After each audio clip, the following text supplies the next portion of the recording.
I've done a small outline. I want to get it condensed down to do a small animation to go with it.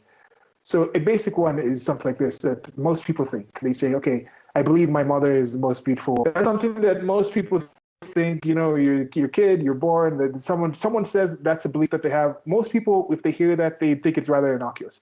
Now, there might not be these actual, I think, objective things to say, is this person objectively beautiful? Like if you actually went and you did some kind of ranking thing, you could actually get to a thing where you're like, okay, your mother was really not attractive objectively compared to all these other people. And if she wasn't your mother, but people understand as the personal reasons of why you might feel that way, that's your mother and things like that.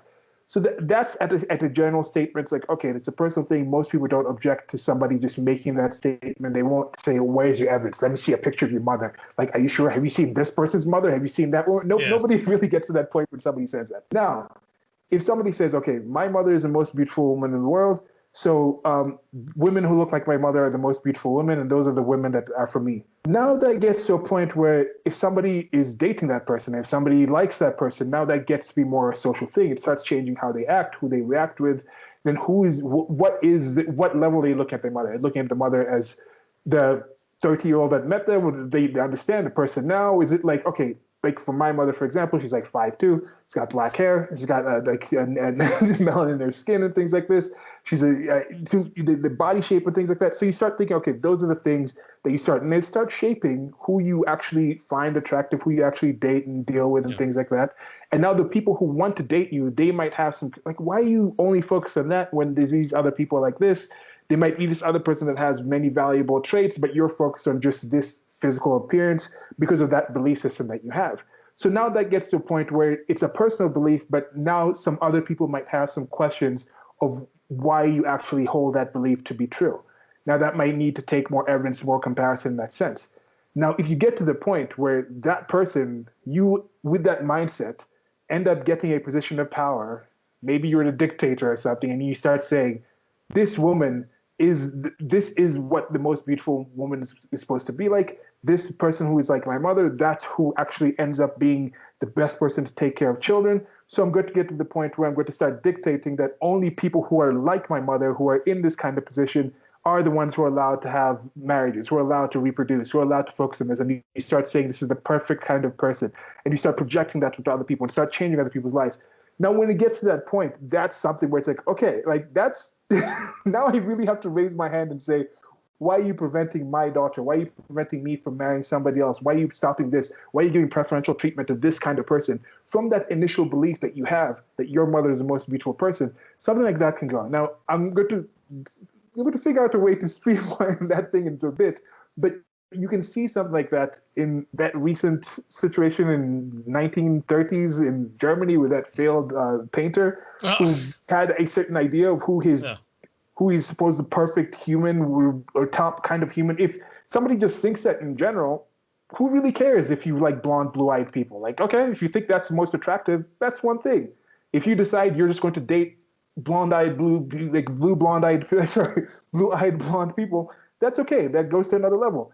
Now, if you get the level of control and then you start saying, I'm going to generate a society of blonde, blue-eyed people, that starts infringing on other people's actual actions. And so that's kind of what I'm saying. Like something could just be a rather subjective, innocuous belief that through the actual way it affects the humans who actually hold those beliefs could actually really have a lot more influence in the rest of the world. So I think it's good to base your actual beliefs, and with your beliefs, I don't really know what it takes to believe something. I think you either believe something or you don't. I don't know if you have that much control. I don't know when it gets to the point where I've eaten enough Oreos to say, like, I believe Oreos are my favorite kind of cookie. Like, I don't know what bite of Oreos. Is it like bite number 300 where it's like, okay, that's enough evidence? Or it's like, all of a sudden that's a belief where before that bite, I was like, okay, like, I can have these other cookies. But then it gets to a point. So with that actual thing, I don't know exactly when belief happens. I don't know exactly how falling out of belief occurs,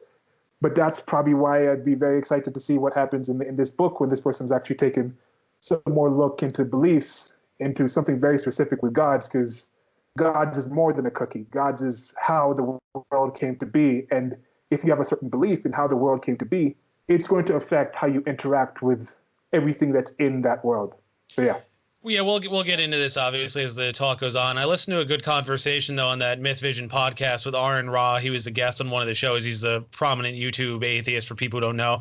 And the way he was describing his family, it kind of reminds me of like every small town has people like this, and like Ra himself went through various belief systems. I'm trying to think if he was a Christian, but I know at one point he was into like pagan like pagan mythology and stuff. Then he became a very committed atheist, and like he went through different phases, and he talks about like my family, they're very strong people. Like they're the type of people that if you put them in the woods, they'll build a town there. And he said historically that's what happened. But he's like, they're also the type of people that like they won't travel, like they won't go to New York or Miami because it's considered too foreign for them. Their town is the best, their religion is the best, their high school is the best. There's no reason to leave the area. Unfortunately for some of them, our race is the best. There's all that. And I think, and you know, he was debating, he's wondering like, where does this come from? Like, is it just some old tribal instinct that hasn't died out? Is it that people are just in their comfort zones and they don't want to leave them? Like you and I talked about the whole Maslow's hierarchy of needs thing, like maybe in their context, they see all those needs being met. So there's no reason to leave because they see it as, if I leave, I could sacrifice certain things that I value and there's no upside, when they don't see the bigger picture that no, there could be upside if they actually learn other things, go other places, meet other people.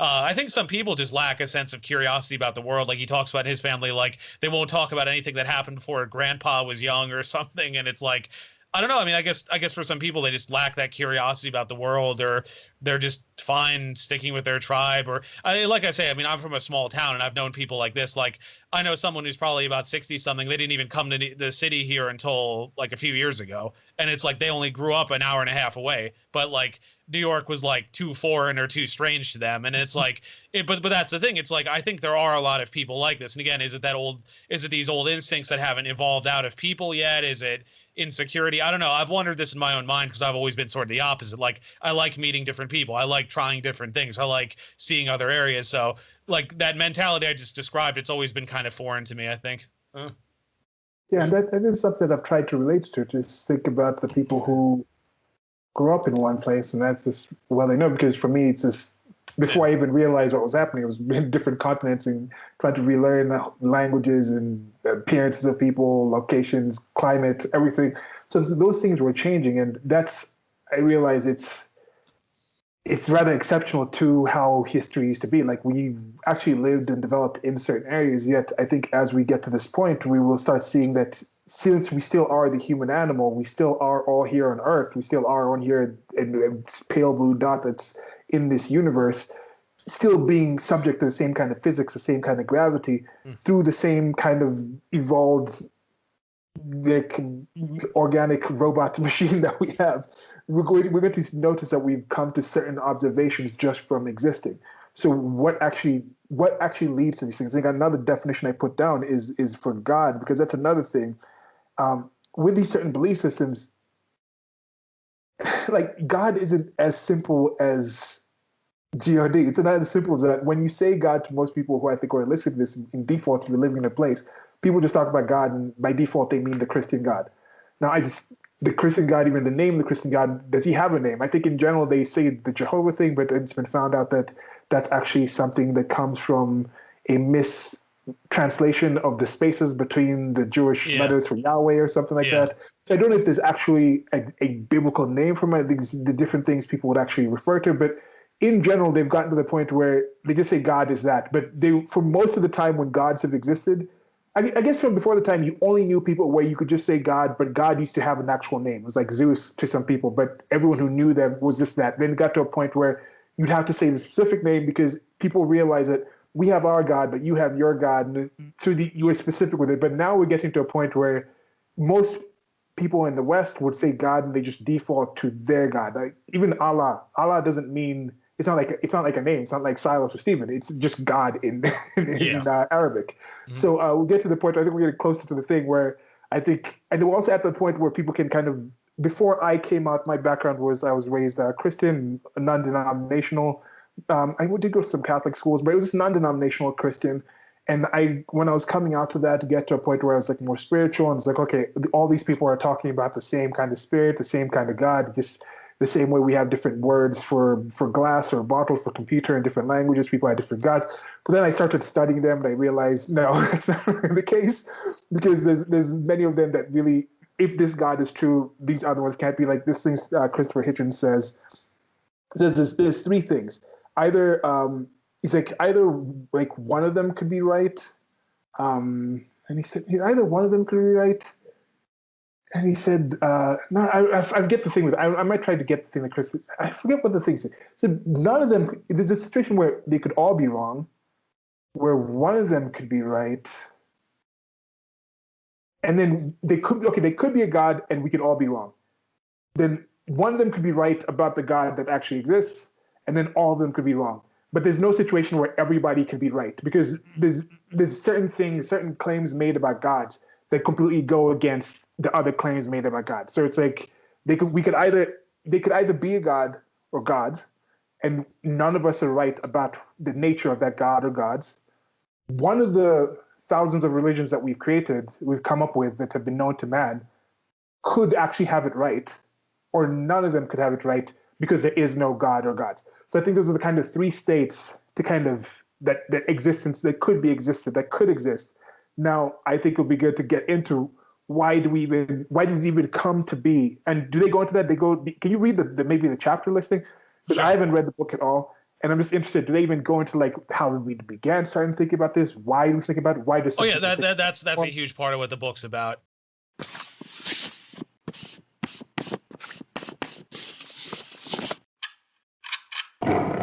Thank you for listening. This has been a clip from an actual longer recording that I'll try to leave a link to on the screen or somewhere around here where you're listening to this. Presents. Presents. Presents. Presents. Peasants. Okay. Okay.